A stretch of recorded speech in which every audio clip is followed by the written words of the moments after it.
The new stimulus comes up and nobody's satisfied with it because, of course, they aren't. It's money out of the government, and for whatever reason, it's never enough.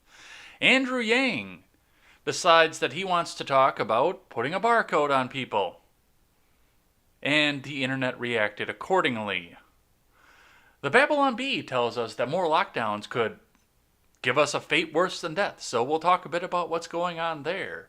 And a Zoom employee now might have been a Chinese spy as well. I'm Jay Edgar, and this is Contemporary.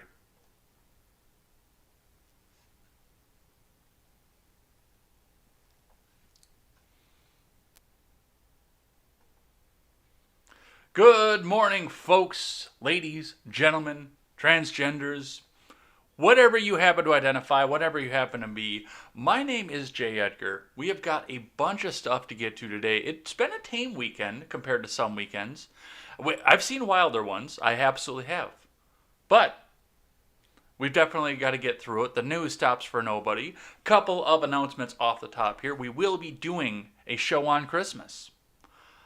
I've set everything up. It's going to be more of a call, more of a live chat show. We'll be talking a little bit about what you're doing with your families. I hope that you are taking the time defying government order and going and spending time with your family. That is my biggest hope for you.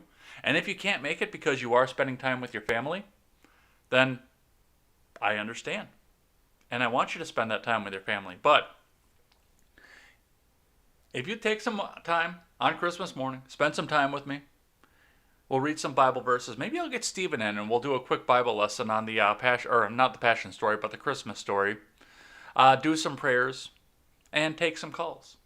Hopefully we'll see you guys there, but once again, if you're with your family, I understand.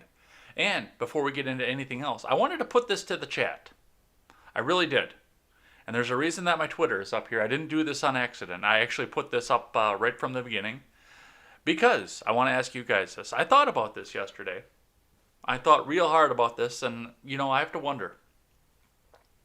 Would it be hypocritical if I went out and bought Raytheon stock, or Halliburton, or whatever the big company that's going to supply the next war is going to be? I mean, and as I said in the tweet, I'm anti-war. Don't get me wrong. I do not want to go back to war. I don't want to increase anything in the Middle East. But you know what? If Beijing, Biden, and Kamala Harris are going to go down and start us in a new war, hey, I want to get into the bottom of these companies, or at least where the bottom is, so that when they explode, because they have to go and supply our troops, because that's patriotic, I want to make a bunch of money off of it. I'm a greedy motherfucker. What can I say? Is it hypocritical? Let me know in the chat. All right, before we get into the news, though, head on over to freedomscoop.com. Freedomscoop.com is going to be your one-stop shop for all of your news and commentary needs, carrying great shows such as The Daily Ignoramus, The Generational Gap, The R-Rated Conservative, The Breakdown with Birkenhoff, and The Freckles with Brit Show. Come on over, pick up some of our swag, help us support great creators. Check out. Looks like we've got a Twitter feed going up here. Looks like Elaine's got her Twitter going up there on the top page too. So come on over there, pick up some of our swag, and help us support great creators. Help us grow the network. I want to see the day where we overtake and put the Daily Wire down. Maybe it's a pipe dream. Maybe it could never happen because, they've got that Jewish lawyer over there and, he will do whatever he can and he'll come in and he'll try to do a Zuckerberg. He'll buy us back out if we start to seem like a competition. But you know what? I wouldn't sell it to him. And I want to see if we can grow it and overtake it. News for people who go to work every day, by people who go to work every day. That's what Freedom Scoop was, the dream. That's the dream that I had out there for it, and that's what I want to grow it to be. So, that's what I'm seeing. Come on over there, help us grow. All right, looking back a bit at the stocks. Excuse me. Looks like Friday was a major down day. It was a big downer throughout the day. They stayed down, dropped down, came back up to about 0.41% below market value of the previous days. And a bunch of stuff happened on Friday too, so nobody really knows what's going on. And once again, uncertainty in the markets seems to be the biggest problem. And one thing to keep in mind as we're looking at this, with the vaccine rolling out and people starting to question it, people not wanting to get it, The government's still coming up and saying if you get the vaccine, you still have to mask, you still have to social distance, we still have to keep restaurants and small businesses at below capacity, and you're still locked down even after the vaccine. So keep that in mind, and the stock market is going to reflect that. Unless, of course, they get, come on, man, all asterisked in and, oh, hey, no, we could have opened up the whole time. Hey, guess what? We're open now. So that's something to watch as we go forward on this. Let's see what the investors have to say. From IBD to start with, Dow Jones Futures. Stock market rally mulls finalized stimulus deal. 3 Dow giants set to jump. From Ed Carson. Dow Jones Futures were little change versus Sunday night, along with S&P 500 and NASDAQ Futures, as lawmakers reached a tentative deal on the coronavirus aid with a stimulus deal vote likely on Monday. Nike, JP Morgan Chase, and Moderna and Tesla are also in focus. Dow Jones giants like Nike, Goldman Sachs, and JP Morgan stock were the big winners late Friday on news.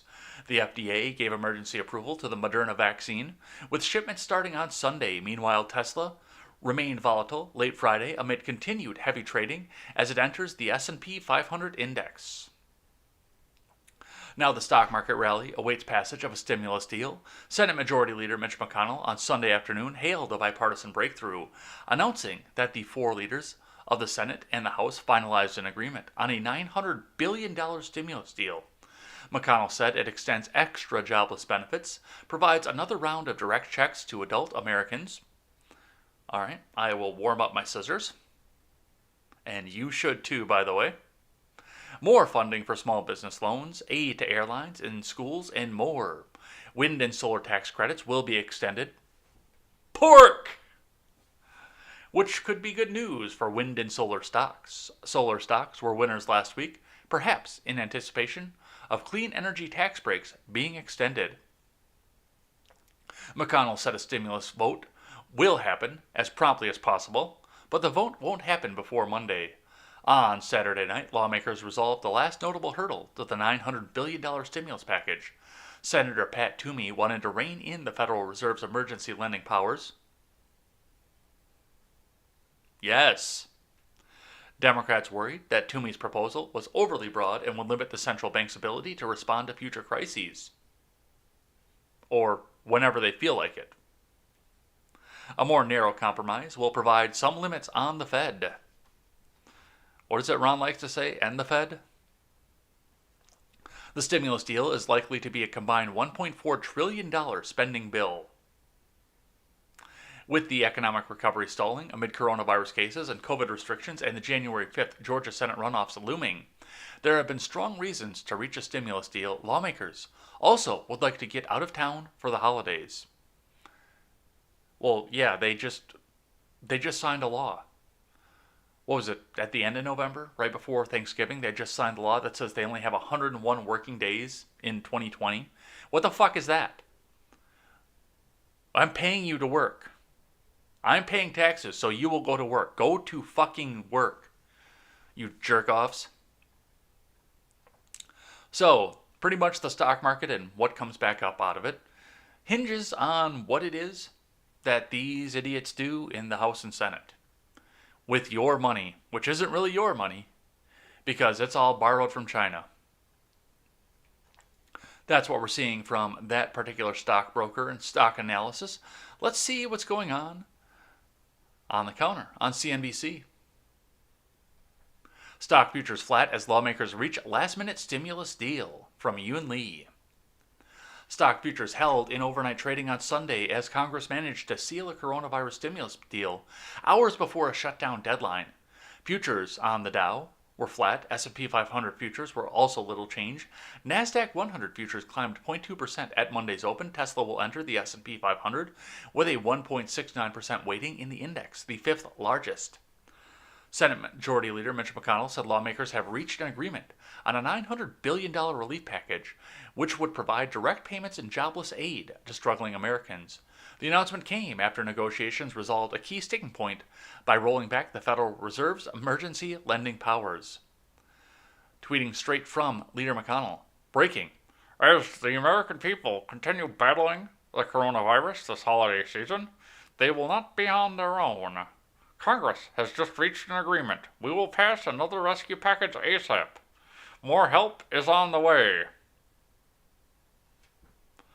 Trust me, when a representative of the United States federal government tells you that help is on the way, be afraid. Be very, very afraid. To avoid a government shutdown that would start at 12:01 a.m. Eastern Time Monday, Congress is seeking to approve a one-day spending measure on Sunday. The House passed the measure Sunday night, and the Senate aims to approve it before midnight. Lawmakers will vote on the relief and funding bill on Monday. The major averages have recently risen to record highs amid optimism towards fresh coronavirus stimulus as well as the vaccine rollout. Moderna is shipping its first batch of vaccine doses after receiving approval for emergency use from the FDA. Meanwhile, the vaccines by Pfizer and BioNTech are being distributed to frontline healthcare workers around the country.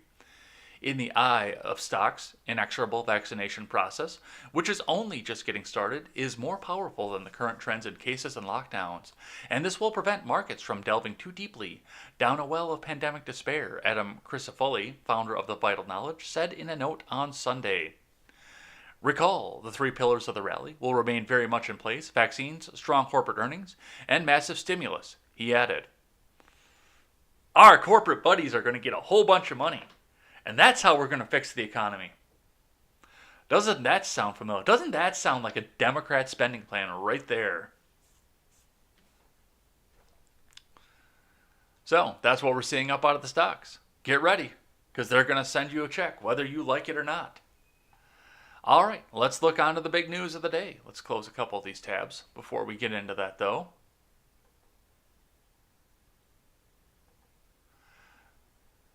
Free up some of the resources on the old girl here. All right, starting from Reuters. McConnell says deal reached on $900 billion COVID-19 relief bill from Reuters staff. Republican U.S. Senate Majority Leader Mitch McConnell said on Sunday an agreement has been reached by congressional leaders of both parties on a roughly $900 billion COVID-19 relief bill. More help is on the way, McConnell said on the Senate floor of the measure to provide assistance to address a number of coronavirus-related issues. That's it. That's all Reuters had to say about this. So, and we look into this. We talked a bunch about this on the stocks. This is going to local businesses. Not local businesses. It's going to state and local governments. Is where the bulk of the money's going to. A lot of this is going to the Paycheck Protection Loan, which means that a bunch of people like Joel Osteen are going to come back and embezzle back out of it. That money's going to be gone like fucking that. And we are getting these little checks coming out to everybody, which will promptly be cut up and sent back to the federal government with a strongly worded letter once mine arrives at my address. And all of this coming to the fact that they had to get this done in order for people to sign on a new budget. Not a budget, by the way, an omnibus. To keep going into the next year. Spend, spend, spend. We look at this and we have to have this fight. We have to have this fight over pork on top of everything else. Because there's no budget in Congress anymore. There's no accountability. They just go up to the president and say, give me a bunch of money because I need to spend. And it's time to start reining some of this stuff in.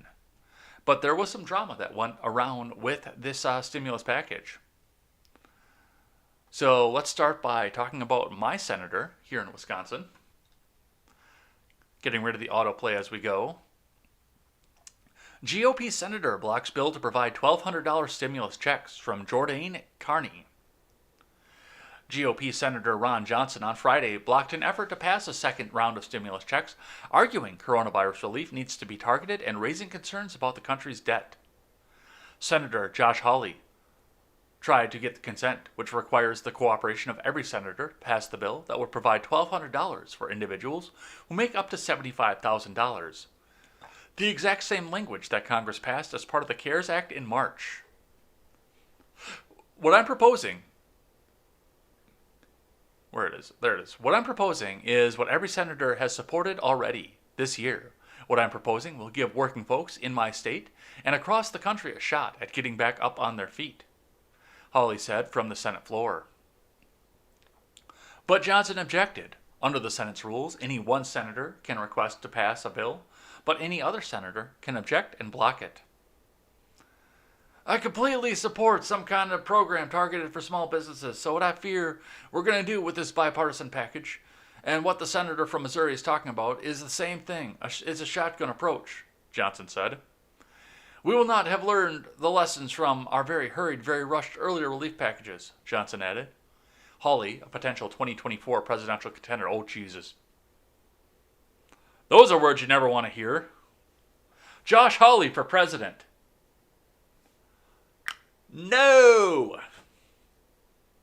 Has been pushing for Congress to pass a second round of stimulus checks before the end of the year. He teamed up with Senator Bernie Sanders to try and get it into a 1-week continuing resolution that passed last week, or part of a sweeping deal to provide year-end coronavirus relief and fund the government until October 1st, which is still being negotiated. Congress needs to pass the agreement or a stopgap bill by the end of Friday in order to prevent the government shutdown. Yeah, this was I found this article on Friday, so this is a little bit outdated at this point.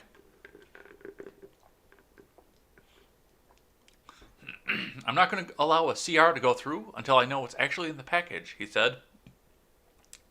The Missouri senator added that he wanted an assurance that direct assistance was in the package. Leadership is negotiating a package that is expected to include $600 checks. It better include direct assistance at a substantial level, he said.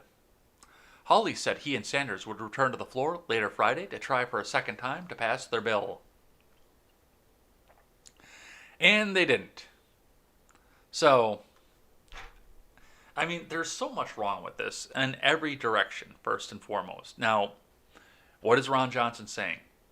It's the same thing that everybody on Twitter is trying to accuse anybody who is opposed to the government spending this level of money. It's the same thing that they're accusing you of saying right there.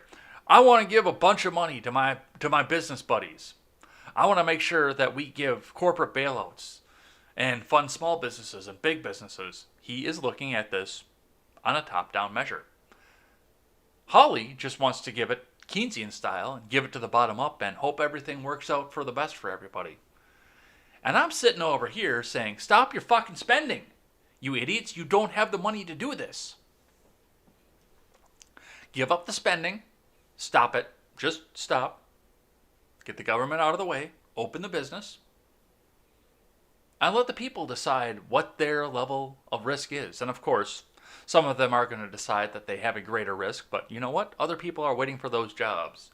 Some people are going to figure that they are at some massive risk coming up here because they subscribe to CNN, who is ironically the next article I'm going to read from. And CNN has told them that COVID-19 is airborne Ebola mixed with AIDS. And as soon as you step out your front door, 5 feet, you will catch this airborne Ebola that's combined with AIDS. And then you'll go get tested for it. And then the phone will ring next to you and you'll hear 7 days on the other end of the phone. And then you will die as your organs turn literally to liquid. That's what CNN wants you to believe. And there are a lot of people that are going to assess their risk as of such. But, yep, we just went up another $1 trillion in debt. How does that make you feel? All right, so that's what's happening from there. We had another one pop up on Saturday night. I was actually on the phone with my mom when I was informed of this, and then I found it about 10 minutes later. From CNN, heated Oval Office meeting included talk of special counsel, martial law as Trump advisors clash. This was updated yesterday, but this came out on Saturday night from Kevin Liptak and Pamela Brown. President Trump convened a heated meeting in the Oval Office on Friday, including lawyer Sidney Powell and her client, Former National Security Advisor Michael Flynn, two people familiar with the matter, said, describing a session that began as an impromptu gathering but devolved and eventually broke out into screaming matches at certain points of some of Trump's aides pushed back on Powell and Flynn's more outrageous suggestions about overturning the election. Flynn had suggested earlier this week that Trump could invoke martial law as part of his efforts to overturn the election that he lost to President-elect Joe Biden, an idea that arose again during the meeting because of fucking course it did, in the Oval Orifice. One of the people said it wasn't clear whether Trump endorsed the idea, but others in the room forcefully pushed back and shot it down. See, this is one of the edits that was in there. Because I read this, and I should actually go back and see if I can find the archived version of this, because when I originally read this, it was clear that Trump was in support of this. Ooh, scary, scary Trump.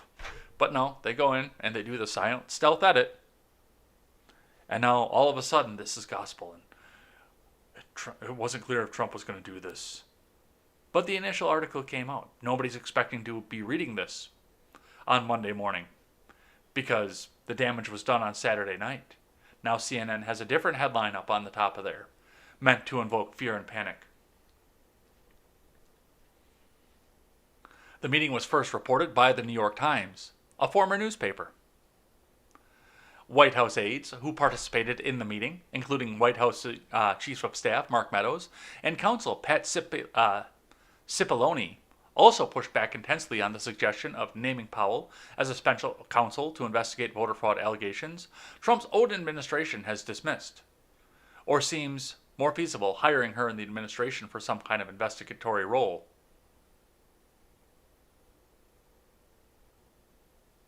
What? You want to make Sidney Powell a special counsel? Are you out of your fucking mind? Powell has, well, that's professional, left the ringer on the phone. Powell has focused her conspiracies on voting machines and has floated the notion of having a special counsel impact the machines for flaws. Another idea floated in the meeting was an executive order that would permit the government to access voting machines to inspect them.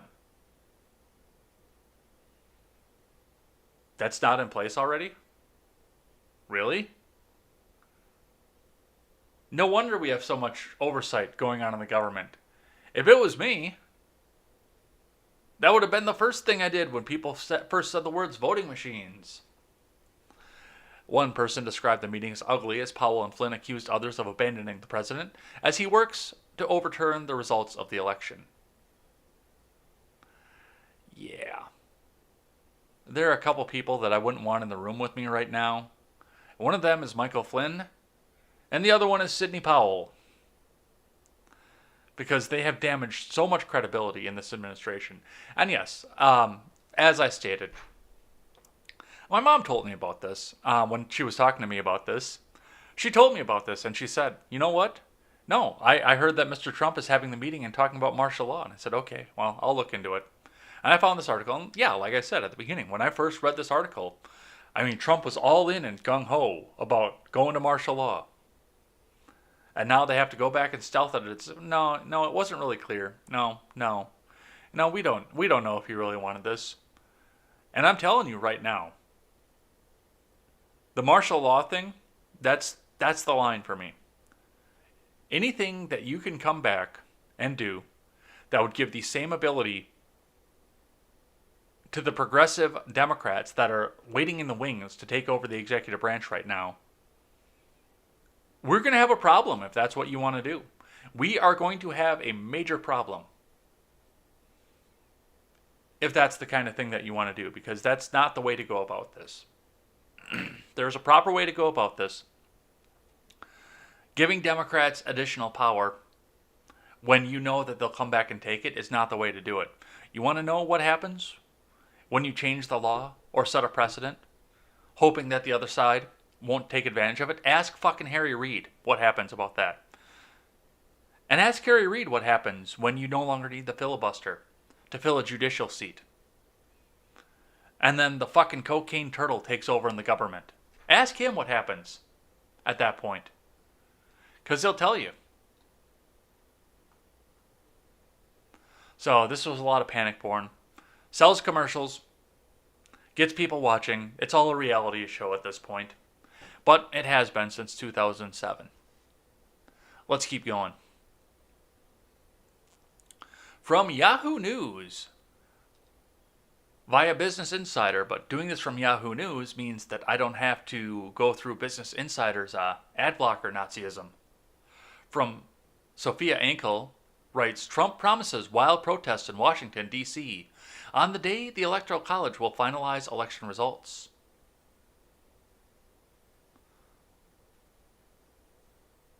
President Trump promised his supporters there will be a wild rally in Washington, D.C. on January 6th, the same day that Congress is scheduled to meet to formally finalize the presidential election results.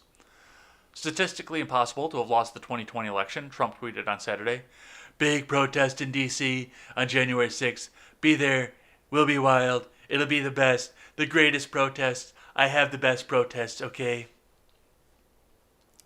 Trump was tweeting in response to a 36-page report published by economist and White House advisor Peter Navarro, which claimed alleged election fraud. Many of Navarro's claims have been widely debunked. But Susan, no, that's not what happened here. This election was 100% totally above board. Don't nuke my channel. Wink, wink, honk, honk. Peter Navarro releases 36-page report alleging election fraud.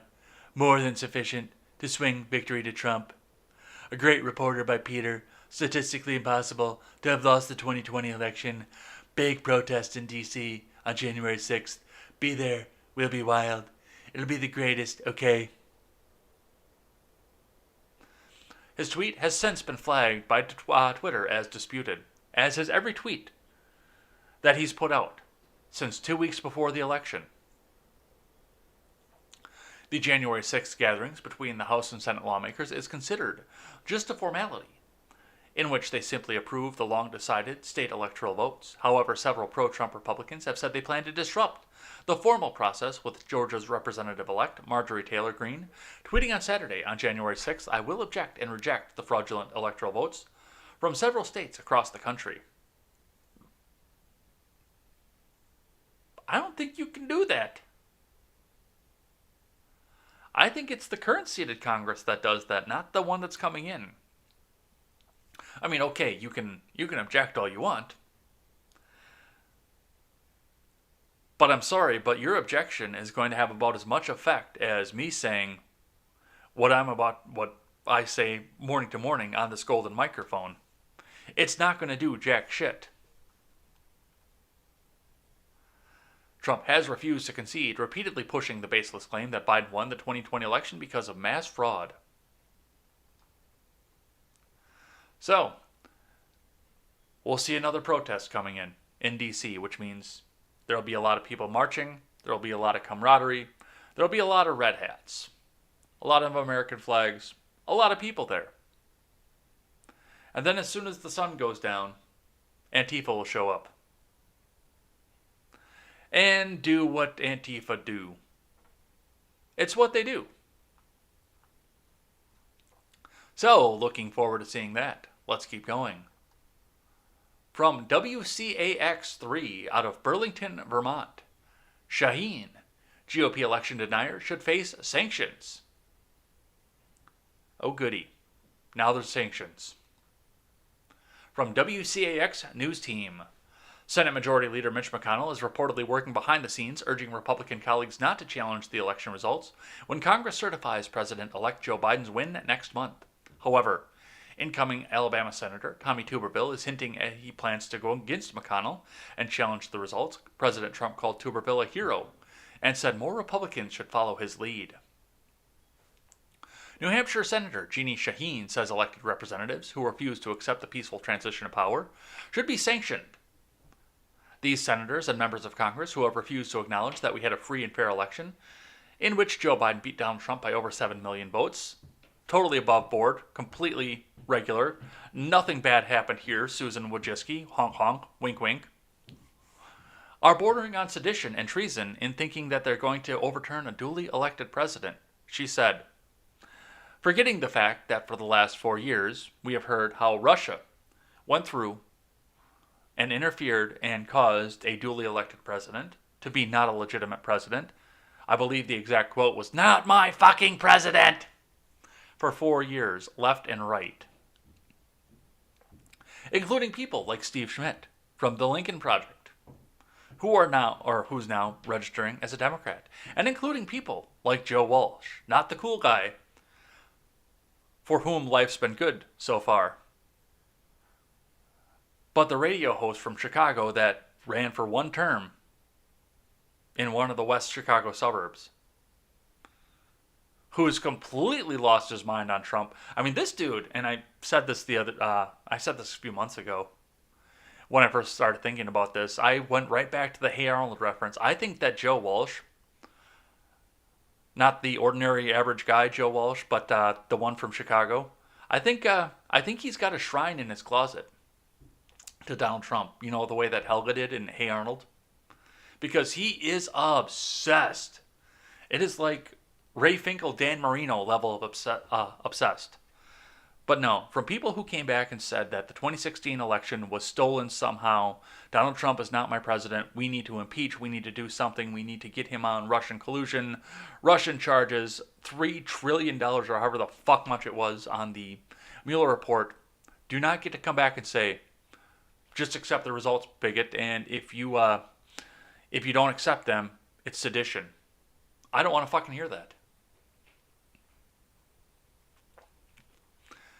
So, that's what we're seeing from that. From the New York Post.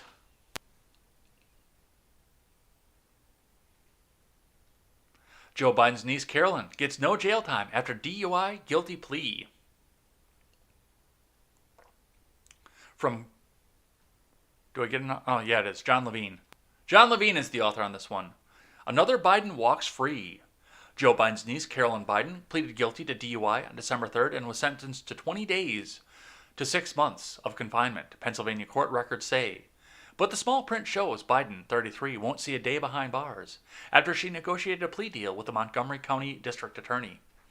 Instead of jail, she got 5+ months of probation with 20 days of rehab in January counted towards her sentence.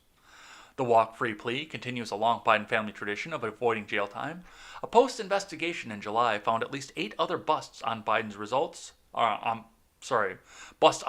resulted in wrist slaps. She will be on probation. She then violate or break the law at any time. She will be on the hook for the rest of the sentence. Kate Delano, a DA spokeswoman, told the Post. Biden, daughter of James Biden, was busted in Lower Merion Township, Pennsylvania, in August 2019 after slamming her car into a tree. Arresting officer Jeffrey Siemens noted Biden, who was driving without a license, had difficulty focusing on the conversation as he questioned her.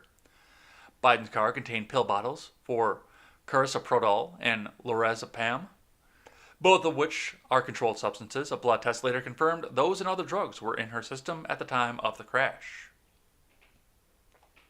As her uncle, Joe, campaigned for president, the case took more than a year crawling through the Pennsylvania courts. Her arraignment was held on November 4th, one day after the presidential election. Because, I mean, we'd be reading stories like this had this gone on before the election, and you know it. Now, I'm going to come right out and say this. I'm not as opposed to this as a lot of the more hardcore Trumpers are. Because I know a lot of other people that don't have famous parents or rich parents or otherwise connected that have been able to do the same thing. It's a DUI.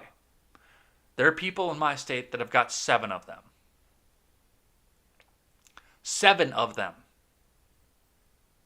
It's expensive. And I don't think going to jail for DUI is a big thing. Especially if you can get the lawyers together, you can plead it down.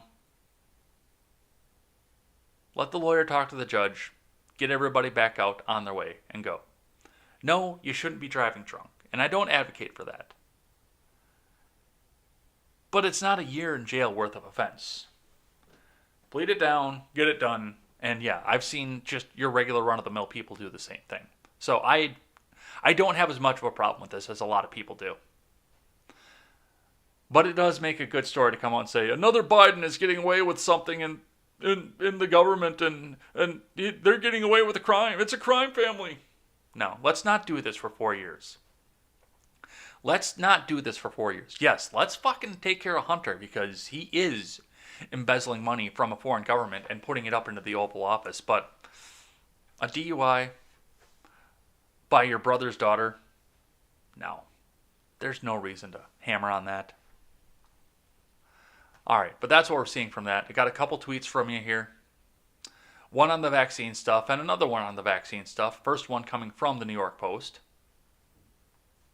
I'm not going to read the article with this because it's a bunch of bullshit that goes along with that. But AOC records herself getting the COVID-19 vaccine for Instagram because she's Alexandria Ocasio-Cortez and everything that she does is on Instagram. But it's interesting because a tweet card named Desire replied to this saying, perhaps the smartest and wisest politician in the country. My 3-month-old son came crying to me last night and said, Daddy, why don't all politicians care about the working class as much as AOC does? I had no answer. And my reply, which popped up right on the top, said, yeah, she cares about them so much that she jumped the line to take one of their vaccines. Oh wait, my Instagram can't see that. I'm J. Edgar, and I approve this message. She cares about the working class so much. All right, and Andrew Yang, who got himself in the news for this, and Austin Peterson has just been going nuts on this guy. And I mean, Austin Peterson is a very, very balls and strikes politician. He does some good stuff and he does some bad stuff, but he is right on. He's right on the money for this. So Andrew Yang tweets out on December 18th, is there some way for someone to easily show that they've been vaccinated? Like a barcode they can download to their phone. There ought to be. There's your democracy barcode right there. I'm going to come in. I'm going to be your president, and we'll get you democracy dollars. UBI, that's the only way to go. And here's your democracy barcode.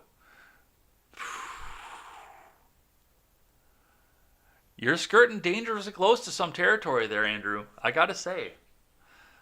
Coding the cattle. I mean, is that going to be my yellow star? The barcode I get on my phone if I get this godforsaken vaccine? Is that the yellow, or is the yellow star?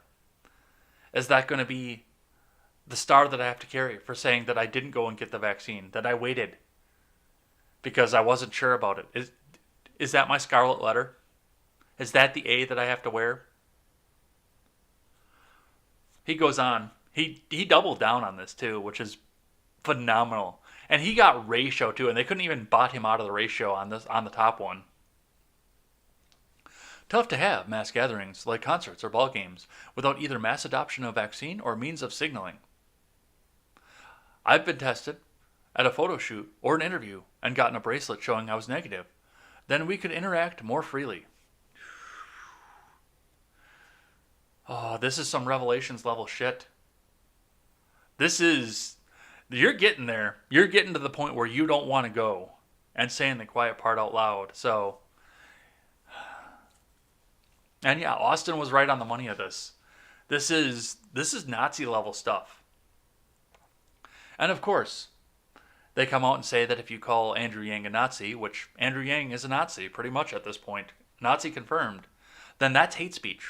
In spite of the fact that the same people went back and called Donald Trump, everybody who went along with Donald Trump's agenda in Congress, everybody who voted for Trump, every Supreme Court justice that Trump appointed, every governor who supported Trump's agenda, and anybody else that was associated with the man as a Nazi. But it's hate speech to call Andrew Yang a Nazi. I have said Nazi so much, this video is gone on YouTube at this point. This is so suppressed and shadow banned at this point, which I am shadow banned on YouTube, by the way.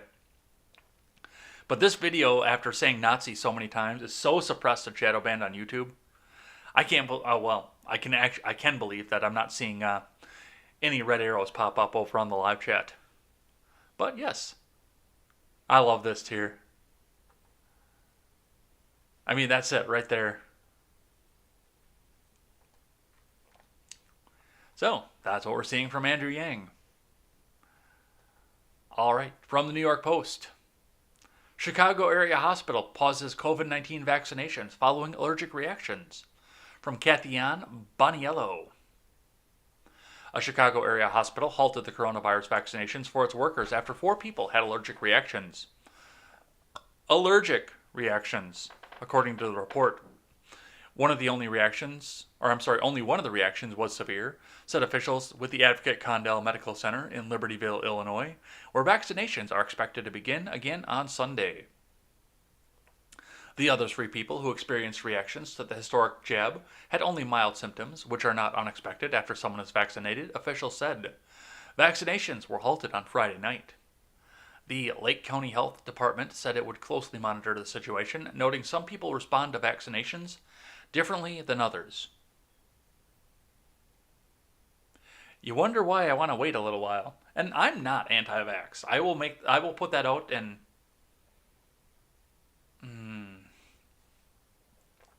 I will put that right out and say that. I know that some of my friends are anti-vax. I very much do. But I'm not. But that doesn't mean that I want to take a vaccination that was rushed through and hammered through in 9 months, that had all kinds of politics going around it, and has people like Andrew Yang coming out and saying, well, you need to have your barcode to show that you've had the vaccine. No, thank you. I'm going to be completely fair with the medical, with Big Pharma, with the industry that goes around with it. I will give it a year. And if people are going through and everybody's safe and nobody's having major reactions or anything bad is coming from this, then I will consider it. I'm not going to say that I'm going to get it. But I will give this a year and I will consider it. If it's going to be just a yearly flu shot kind of thing where you've got to get another shot every year, then no, I'm not going to do it. But no, I am not going to take something that they jam through in 9 months. You are free to do so. We have the right to try in this country. In fact, we should have been doing this earlier. But no, thank you. Give it a little time. All right, let's keep going. From the Washington Post, where democracy goes to die in darkness, archived, of course. Death every 33 seconds is the name of the article. I think they're missing a couple things here, but this is from Philip Bump. It's hard to resist the sense that the slowly growing number of deaths in the United States each day is a tragedy of world-shaping proportions for all the efforts by some to diminish the death toll and to shrug at the steadily expanding saturation of American hospital beds. Our country is losing an American every 33 seconds to COVID-19, the disease caused by the coronavirus that emerged last year. Every time you listen to Bing Crosby's White Christmas, about 5 people have died from the virus between the beginning and the end of the song. What's emerged over the past 3 months has done so slowly. On September 12th, the number of new cases coronavirus began to increase, rising from about 34,000 new cases a day to, at this point, more than 219,000. The number of deaths from COVID-19 has similarly ballooned, rising from 728 to nearly 2,600 a day.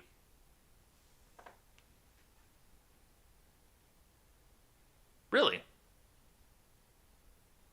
I'm going to need a citation on that. By now, the pattern is familiar. People feel sick and get a test. It comes back positive. Some of them end up seeking treatment at a hospital. Some of them die. There are gaps between those events. Someone who tests positive today may not die for several weeks, but the link is clear. People contract the virus. Some of them take a turn for the worse. Some of them don't survive. The spread of the virus is more pervasive now than it has been at any prior point in the pandemic, but that doesn't mean it's evenly distributed. In some states, the surge in new cases hasn't necessarily overloaded hospitals. In others, like California, government data has shown how the increase in new cases is rapidly choking the ability of healthcare systems to accommodate it. Okay, something doesn't math here. And I hate to tell you this. But if we were getting 2,800 new deaths a day of COVID-19, we would be well above 300,000 deaths, and we're not. So this does not math. There is something else going on here, but they are going to continue to try and jam this new thing down your throat and tell you that this is what you need to do. I have yet to see any evidence. I've been hearing 300,000 since Election Day. That's when I've been hearing 300,000. Since November 4th, I've been hearing 300,000, and yet somehow we're getting 2,800 a day, where we should be almost to 400,000 at this point. So no, something does not math here. Something is not correct.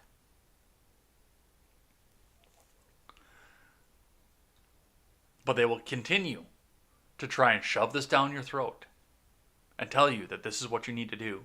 And of course, the vaccine came out.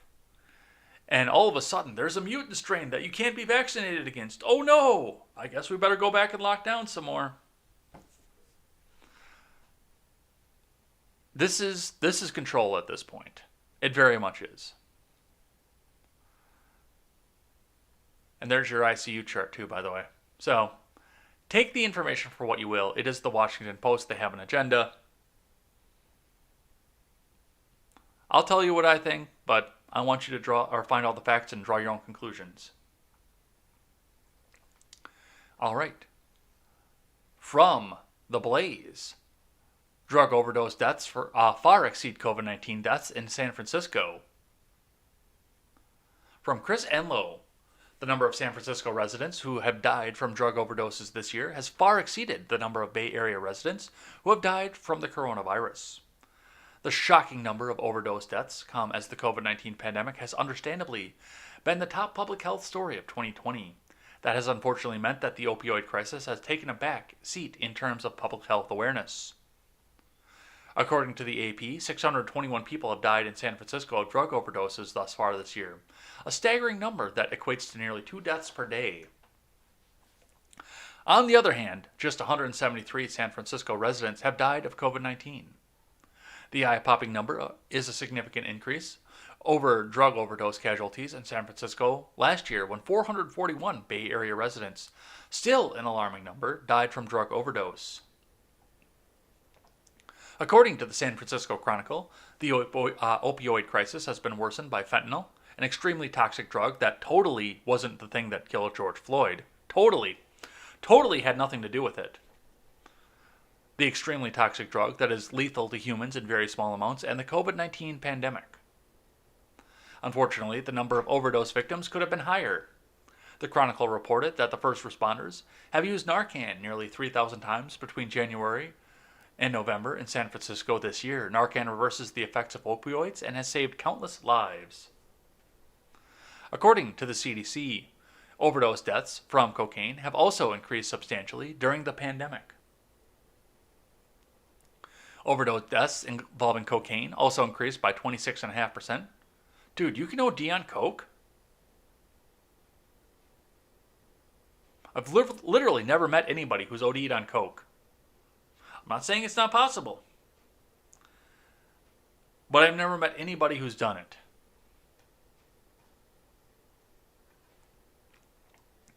Based on earlier research, these deaths are likely linked to co-use or contamination of cocaine with illicitly manufactured fentanyl or heroin. Overdose deaths involving psychostimulants, such as meth, increased by 34.8%.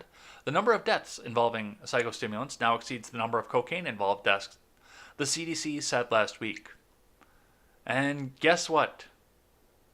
Fox, MSNBC, and CNN aren't telling you about this.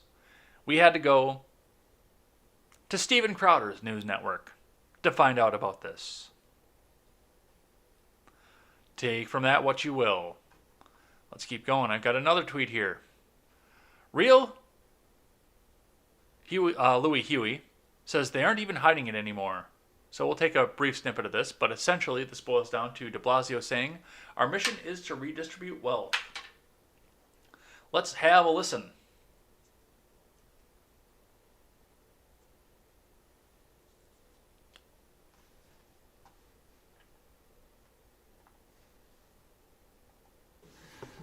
Chancellor Carranza is here, and we're going to be making an important announcement related to education. But first, let me speak to the report that came out this morning from our Department of Investigation. A very, very important report looking back on the protests in May and June. It is a clear, blunt, clear objective report, an honest report. I want to state my full support for the conclusions and the recommendations in this report. I want to thank Commissioner Margaret Garnett and the whole team at Department of Investigation. We needed objective, unsparing look at what happened in May and June. We needed to understand what went right, what went wrong, what needs to be different, what needs to be better. I certainly take full responsibility for the issues that are raised in the report and the changes that we have to make. So I asked for an independent review. I got an independent review, and I support that review and its findings. We've got a lot of work to do. I am confident we can do that work. We will implement the recommendations in the Department of Investigation report, but we're going to go farther than that. The work of reforming the NYPD, of deepening neighborhood policing, of changing police culture, that work must intensify, and it will in the year 2021. A lot is already being planned that will be unveiled in the coming weeks. But the bottom line is we can never accept a broken status quo. We can never go back to a past that didn't work. The COVID era has taught us that so clearly, and we need to do better, and we will.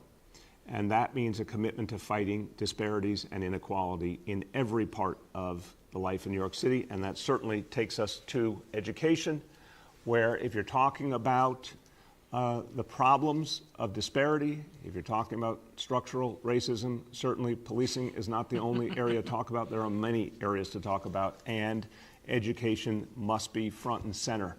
There has been so much that needed to be addressed in education in New York City.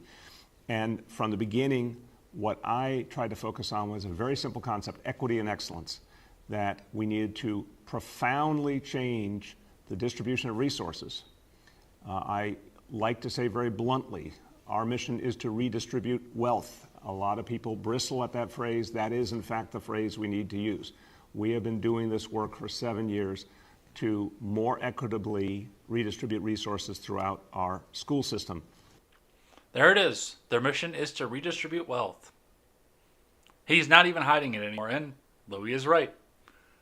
Just right out there in the open. We needed to redistribute wealth. Side note, I looked behind Mayor de Blasio, and I thought to myself, why is he sitting in front of the Mexican flag? Then I looked on the other side and saw the windmills, and I realized that, I don't know what the New York flag looks like, but I've got to guess that that's what it is, because, even old New York was once New Amsterdam. So that's a little side note on that. But yes, they are out there ready to redistribute wealth. Let's keep going here. I got one from the Bee. Come on, think faster. There we go. Experts warn further lockdowns could result in more Taylor Swift albums. That is a fate worse than death.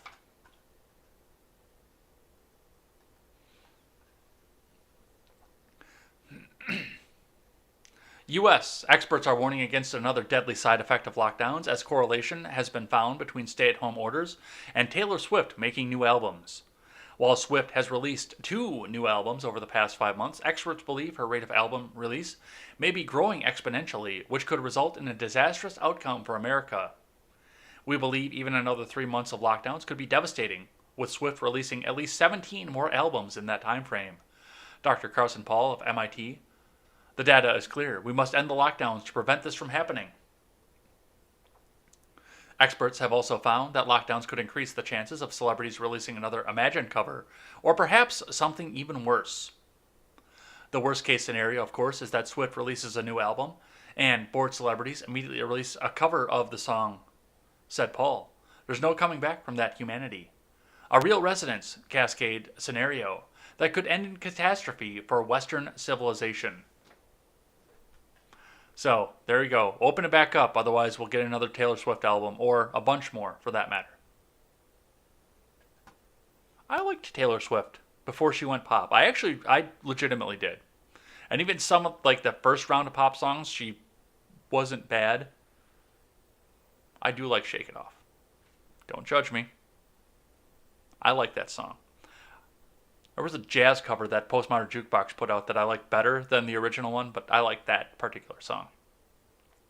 But yes, as a country artist, she was very good. I enjoyed even the poppy country stuff. But I mean, at this point, it's just getting sad. All right, let's keep going. Just a few more. Then we'll do something that restores my faith in humanity and head on out of here. From our neighbors from the north, from the Calgary Herald, after arresting man who allegedly failed to distance at skating rink, police say enforcing COVID rules puts them at untenable position. From Bill Kaufman. Calgary police are being put in awkward positions in enforcing some COVID-19 restrictions, among often unfrustrated public, a senior officer said on Friday. Supporter Ryan Aliff said the arrest of a man at an outdoor skating rink on Thursday after he allegedly failed to comply with public health orders' physical distancing provision is only one example of officers facing unfamiliar dilemmas as the pandemic rides into its 10th month. A video making the rounds on social media shows two officers holding a young man in the snowy ground with their knees at the Southwood Community Association, who loudly condemns their actions as oppressive and police brutality. Prior to that, one of the female officers brandished a taser as they tried to wrestle with the lone hockey player off the ice. "Where's our freedom? What kind of life do we live in? Look at this," the prone man shouts as bystanders condemn police actions. When asked if police went too far, Aliff said police have been placed in a tough spot. "We are seeing our officers continually put in almost untenable positions where they have to defuse situations." So, they're in an untenable position because they had to defuse the situation of a guy skating all alone on the ice, practicing hockey, which is like your country's bread and butter. I don't have the video. I was trying to find the video. I couldn't find it. But yes, they went out and attempted to tase a guy who was skating all by himself on the ice. This is your government on steroids, folks. All right. From the Daily Mail, or as my friend Steven likes to call it, iAids, parents at Manhattan's $54,000 a year Dalton School pulled their kids after it imposes anti-racism manifesto that focuses on challenges to white supremacy, weeks after Megyn Kelly removed her children from another woke New York City prep school. Look at that. That's my ad blocker counter. 4,235 ads, and it just went up again. Blocked. 4,278 ads blocked on this website alone. The posh Dalton School in Manhattan is mired in controversy after an 8-page memo of staff and faculty's anti-racist demands was leaked, proposing sweeping changes to staffing, training, and curriculum at the elite preparatory school. Frustration had already been mounting at the Upper East Side School, where the $54,180 annual tuition is unchanged despite in-person classes remaining canceled since March, even as other New York City schools reopened. It comes a month after television journalist Megyn Kelly pulled her two sons from the elite collegiate school on the Upper West Side, when a letter was sent around to faculty that claimed white school districts across the country are full of future cop killers. Taken this week, the contents of the lengthy Dalton memo were first reported by the Naked Dollar blog, written by a finance author who has a child at the school. The memo, signed by 129 faculty and staff members, listed extensive proposals, including the hiring of 12 dedicated diversity officers, giving half of all donations to New York public schools, and elimination of AP classes if black student scores don't equal those of white students. Wow. The color of your skin really matters more than what you're capable of.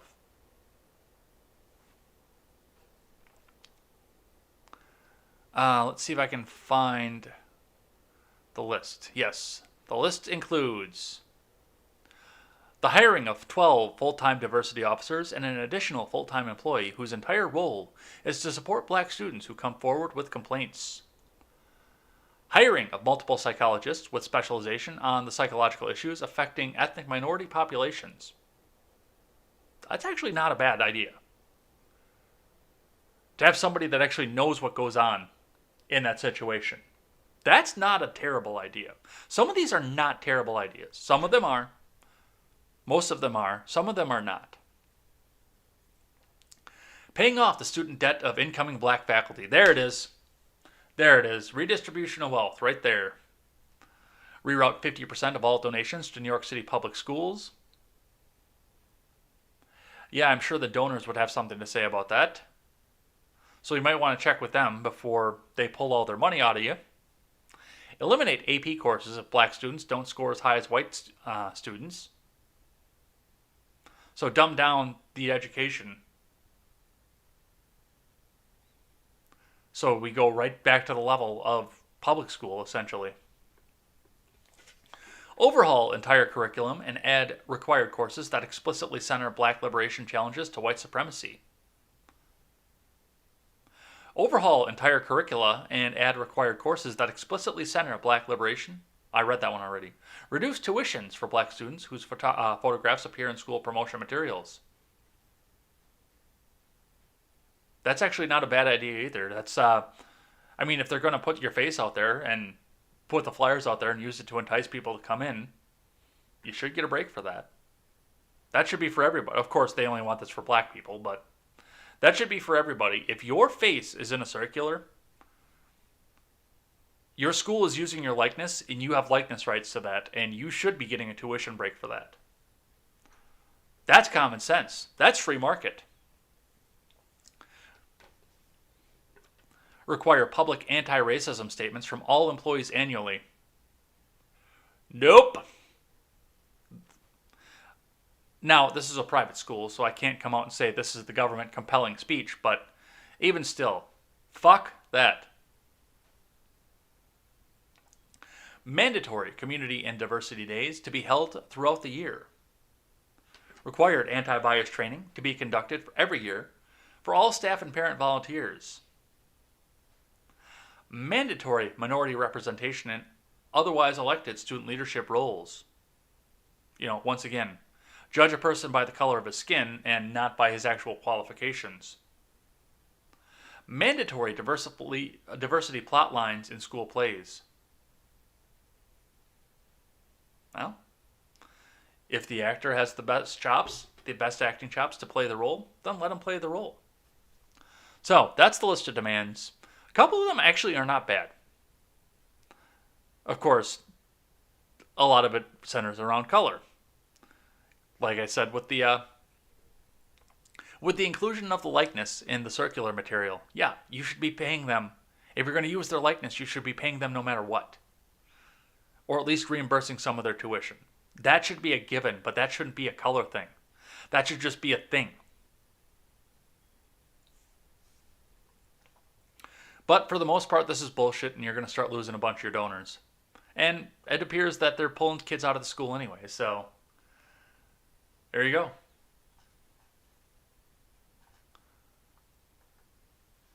All right, let's keep going here. From kansascity.com. Give that a second to load.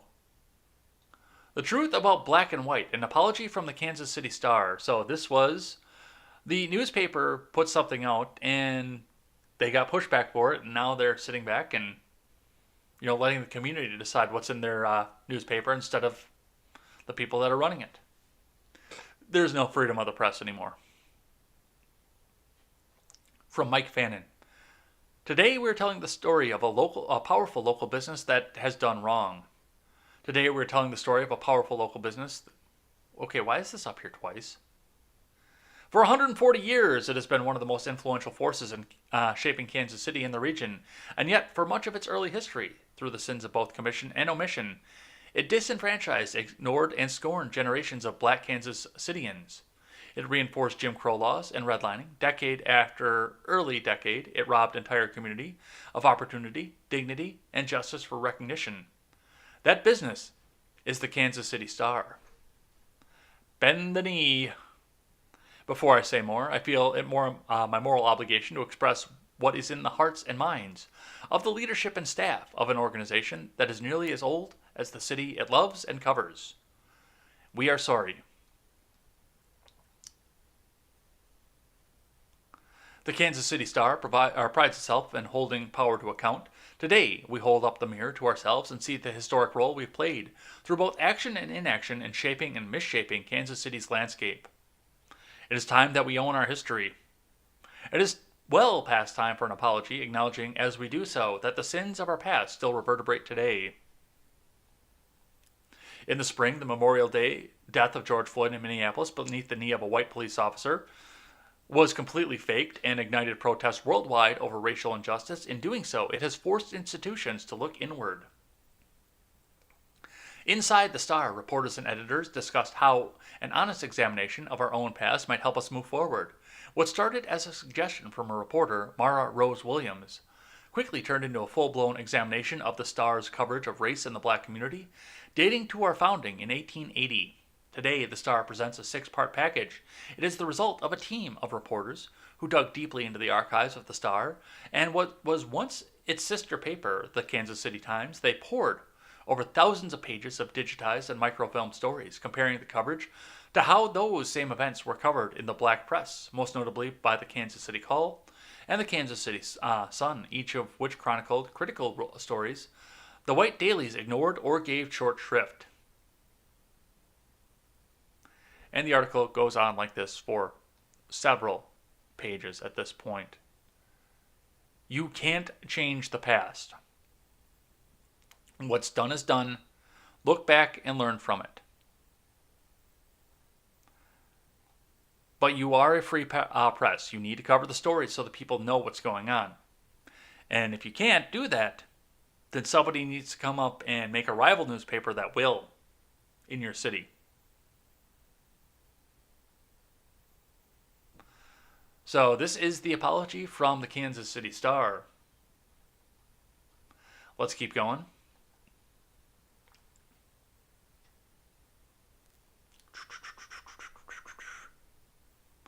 Virginia man arrested in Denver after allegedly kidnapping 12-year-old California girl.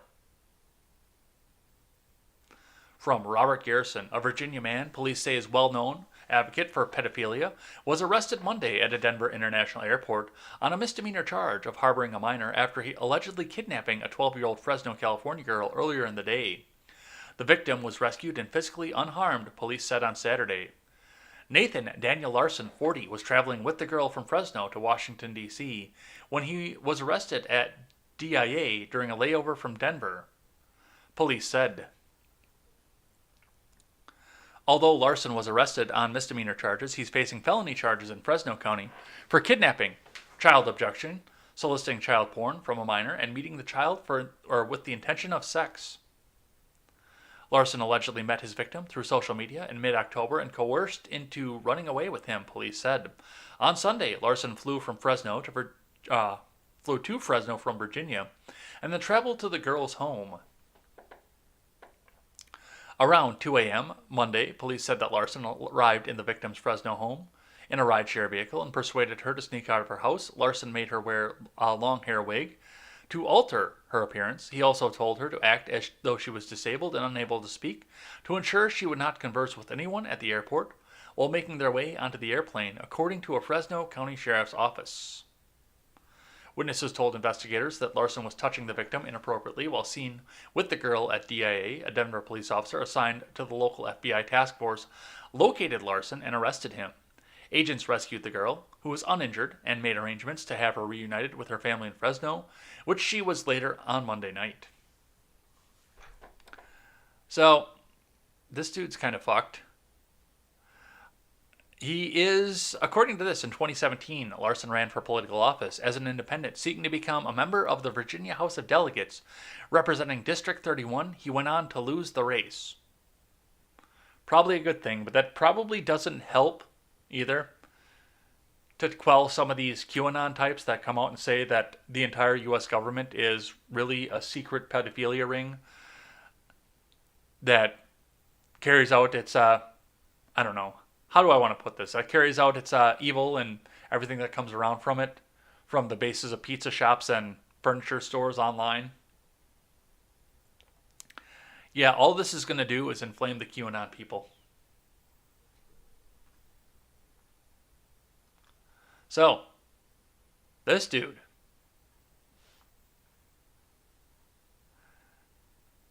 I feel like his asshole might be enlarged while he's in prison. Just slightly. Just a little bit.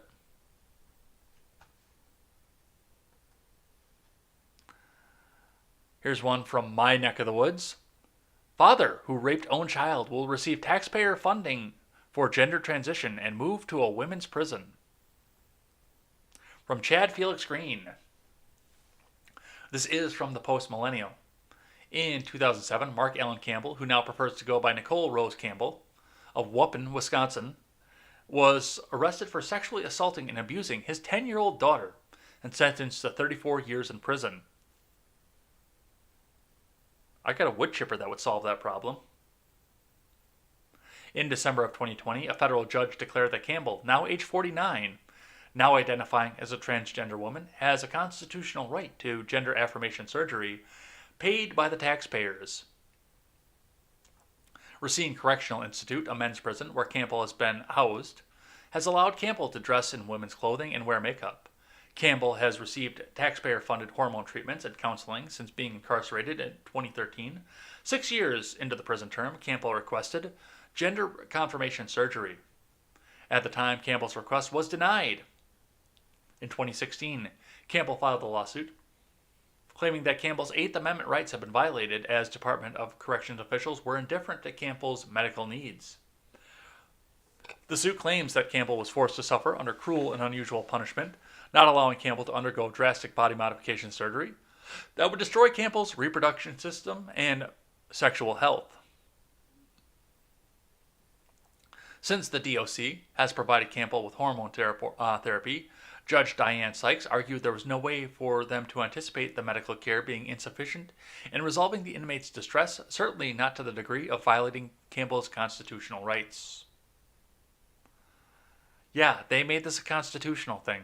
They really did. The dissenting judge, Diane Wood, insisted that the DOC was deliberately indifferent to Campbell's condition, which could lead to self-castration. If, in Campbell's dismay at not having the surgery provided by Campbell, would undertake to remove her penis with her own hand, Campbell's lawyer agreed, stating that while the DOC medical director was respectful towards Campbell in allowing her to live as a woman, they refused to change their policy to accommodate her request. And then it all changed.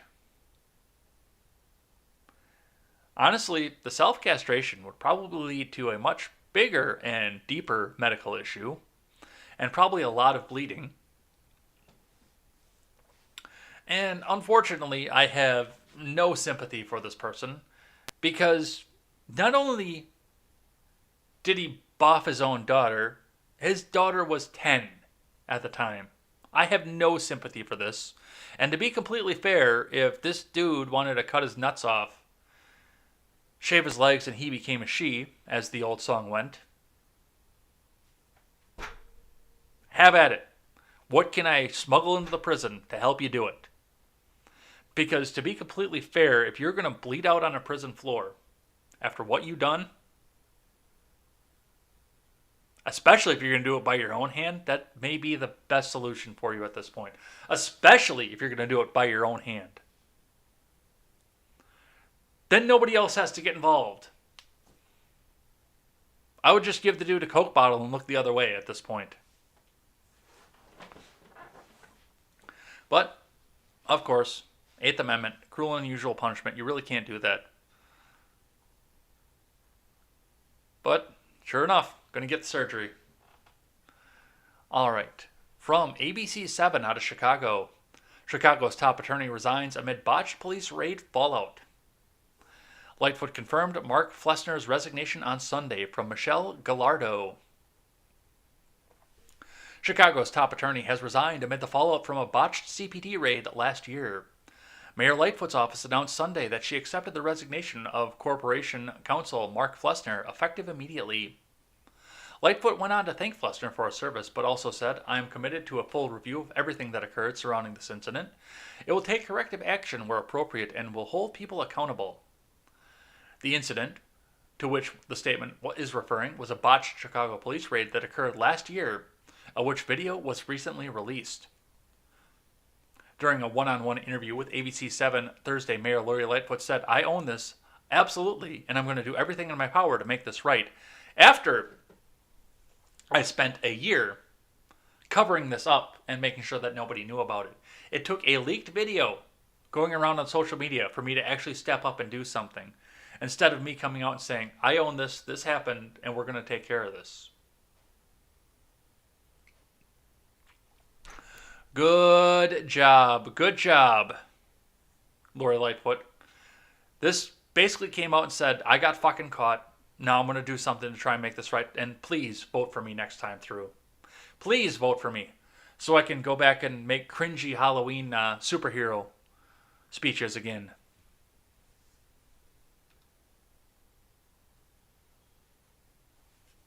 For those of you who were not here on Friday, last year, and you can see some of the video here. Let me see if they'll actually play.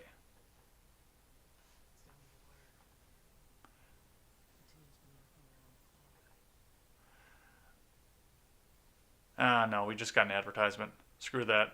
So, what we saw from this was the fact that the police busted into the woman, to the home of a woman.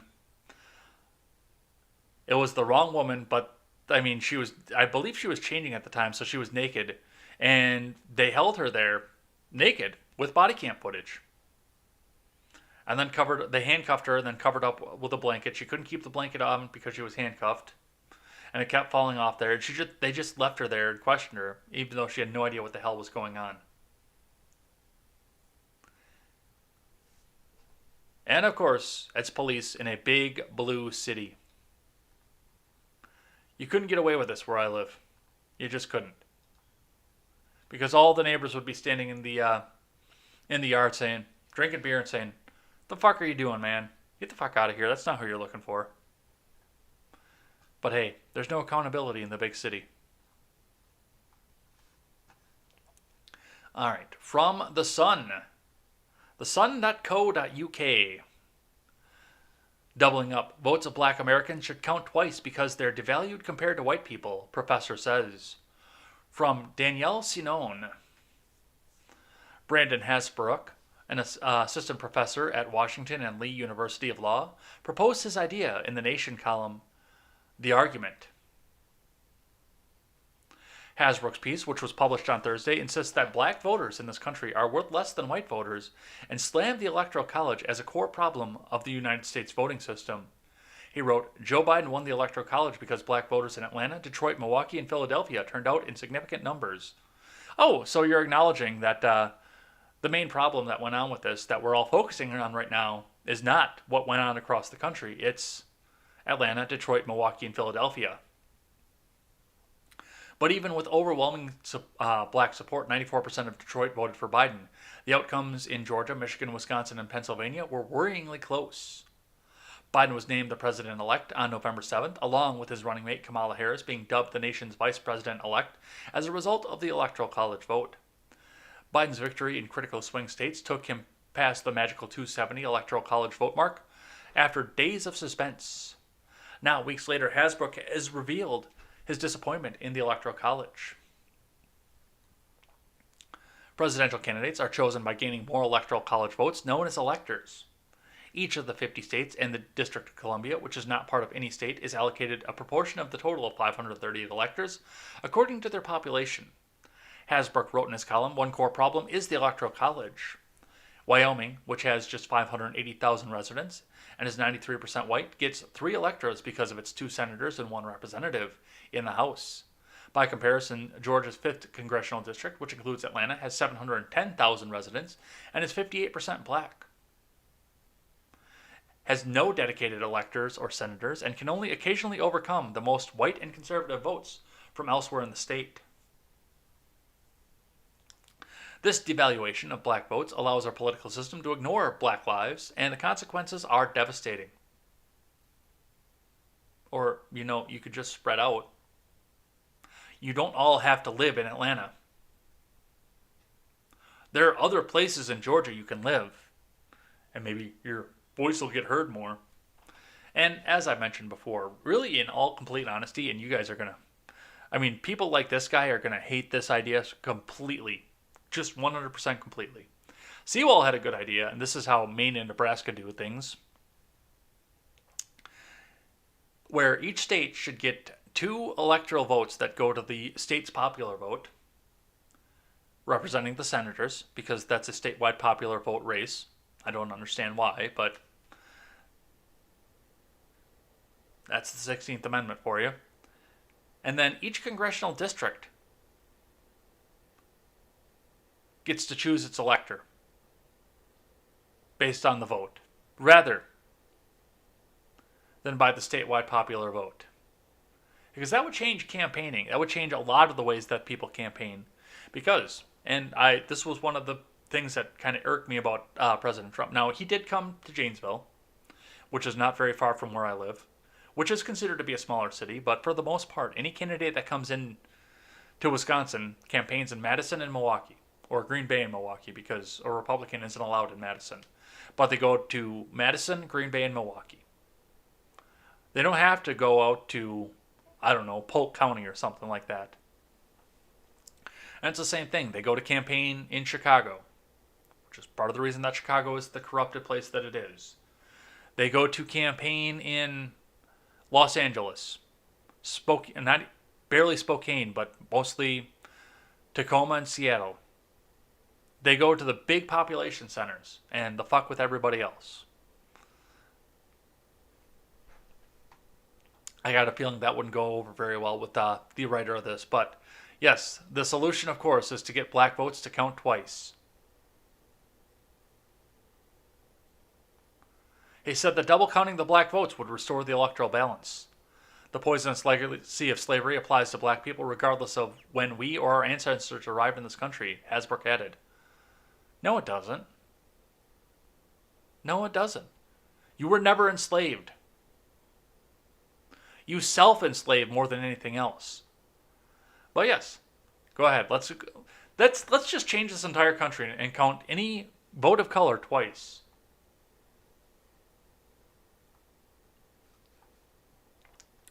All right, from the New York Post. Human Rights Campaign urges Elon Musk to apologize for pronoun tweet. From Noah Manskar.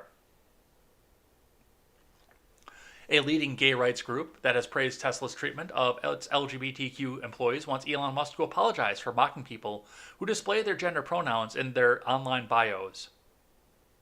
I display mine in my bio. I don't know if you guys have even seen that yet. Let's go over there and have a look.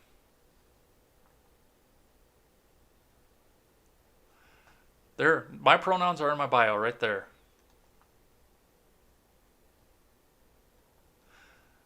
All right, let's go back to talking about Elon, though. The Human Rights Campaign reportedly weighed in on Musk's latest controversy after he tried to defend himself from online criticism by invoking the organization's Corporate Equality Index, an annual ranking that measures how friendly company policies are towards LGBTQ workers. The HRC, which I find it completely ironic that it has those initials, by the way, explicitly condemned Musk's derogatory tweets about pronouns, saying its equality scorecard is not a cover for poor personal behavior.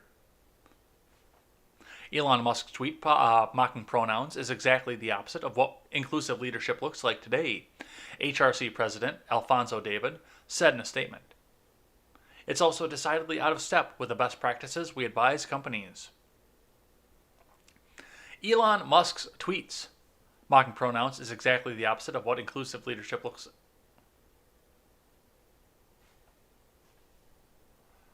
That paragraph is in there twice. Motherfucker. Musk should apologize, David added. The dust-up started when Tesla billionaire CEO posted a bizarre meme on Twitter Monday depicting a soldier smearing blood on his face and wearing a hat inscribed with the words, "I love to oppress." The image was captioned, "When you put he, him in your bio." An apparent slap at people who display their preferred gender pronouns online. A common practice that shows support for people whose gender identities are different from those they were given at birth. No, it's a virtue signal. That's all that it is. But, I mean, you're free to do it. It's free speech. It's the compulsion for other people to do it. Unfortunately, Elon is right about this. the people who put their pronouns in their bio pretty much want you to do the same thing. All the time. They would mandate it if they could. But they can't mandate it. So, yes, that would be an impression off of that, but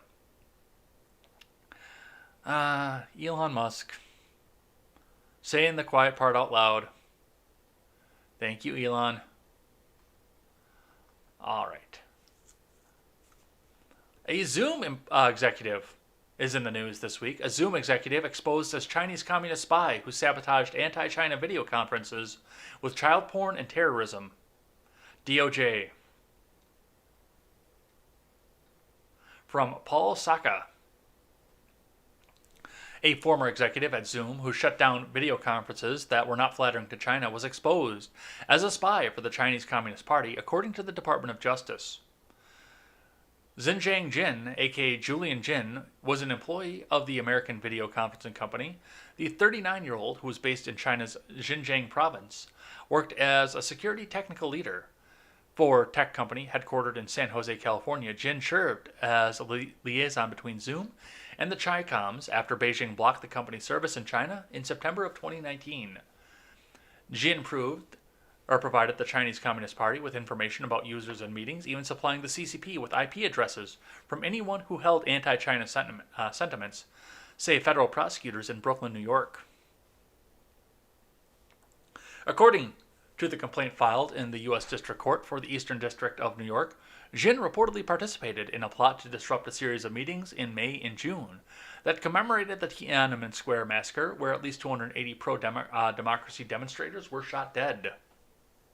In the CCP's bidding, it is reported that at least 4 video meetings commemorating the 31st anniversary of Tiananmen Square were infiltrated and terminated. Jin and his co-conspirators reportedly contrived false accusations, including child porn and terrorism, against Zoom users in the U.S. And yet, my little show gets completely ignored, in spite of the fact that I use Zoom to go and talk bad about the Chinese.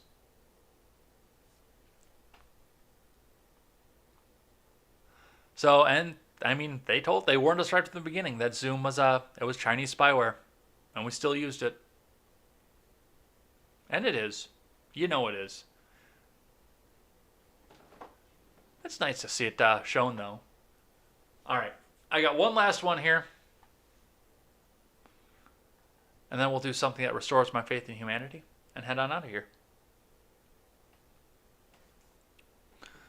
This is from the PlayStation Network, PlayStation.com.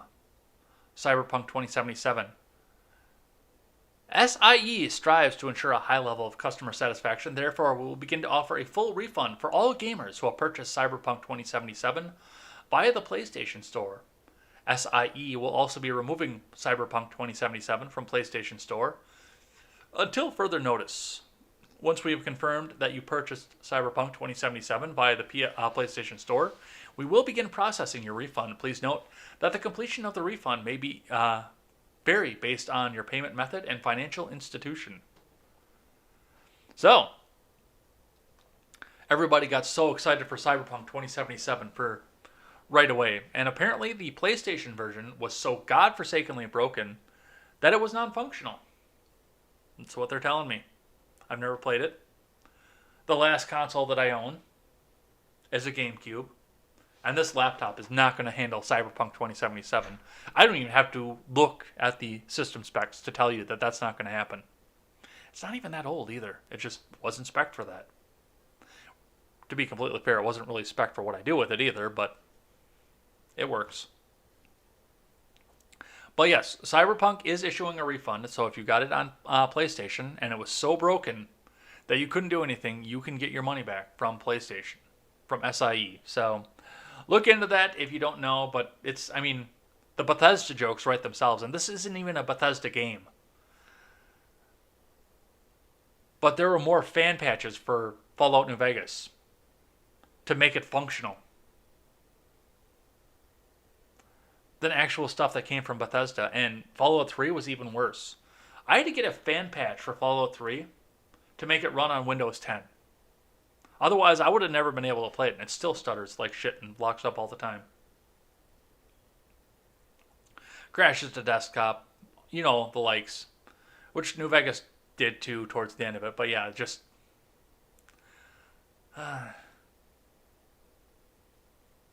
it's broken, folks,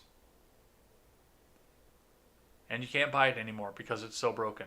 But that's what you got. And those of you who do have it, I would mirror that somewhere, back it up, and just keep it for nostalgia's sake. All right, and that's going to be it for the news. So the last thing that we do on a Monday is something that restores my faith in humanity. A lot of this, for the most part, comes down to family stuff for me, because family has been a very, very big part of my life, especially going through stuff. And we're sitting here. I got to level with you a little bit, and let you guys know what happened. Some of you know already. Last Monday, an hour before the Red Net show, my girlfriend left me out of nowhere. I was completely blindsided by it too. Like, I had no idea that was coming. There were no indicators. There was nothing. She just, the night before, she had handed me the birthday present or Christmas present rather, for my parents, so I could bring it up when I go to see them for Christmas. Everything was normal. And then, now we're sitting here in the era of commie coof. I'd been planning on taking some time and going and spending it with my parents already. I'd already been planning on doing that. And my brother-in-law got the commie coof, and he was coming up and trying to cancel Christmas for everybody. And in all honesty, we looked back at this, and this is an area that's not hit hard. I'm a little surprised that my brother-in-law got the disease. And he got the worst of it too, unfortunately, and my prayers go with him that he gets a full recovery. But my parents stepped in and said no, in the situation especially, but no matter what, we're not canceling Christmas, and our kid is coming up here to spend Christmas with us. They went to bat for me, and there are parents out there that won't do that. I got lucky on the fact that I would, but a parent's love is a parent's love. We need to see more of that coming out of this. Now, I look back at what I want to do for the country, and I don't have any kids of my own, so I look back at that, and I hope that we can do more of this as we go along. And as I said at the top of the show, yes, I'll be doing a call-in show on Christmas. Yes, I hope that I hear about all the cool stuff that you're doing with your family, all the cool presents that you got, the cool dinner that you had. I hope that I hear all of that. Maybe I'll even eat a homemade cinnamon roll on air, because I will probably be prepping homemade cinnamon rolls the night before. But hopefully, you can't call me because you're defying your governor's lockdown orders, your governor's gathering orders, and you are spending that morning with your family and your loved ones, rather than watching a live stream with me. And I hope that's the case. I really do. I understand I don't take attendance for contemporary, and I hope that you will. A parent's love restores my faith in humanity. We are spiraling towards unhumanity when we look at stuff like the barcodes and the leftists that want to bully any Trump supporter, and they want to put the screws to them as we go into the new administration. Our humanity is spiraling away, and going back and to the togetherness, defying the lockdown orders, the spirit of America that restores my faith in humanity. So, that's it. That's it for the day. We will be out of here then. We'll be back here later on tonight. Remember, the Red and Ed show is at 7 p.m. Central Time tonight. Not the usual 5:30, because Elaine is on vacation. And I've got a great guest host coming back from the Ed's World days.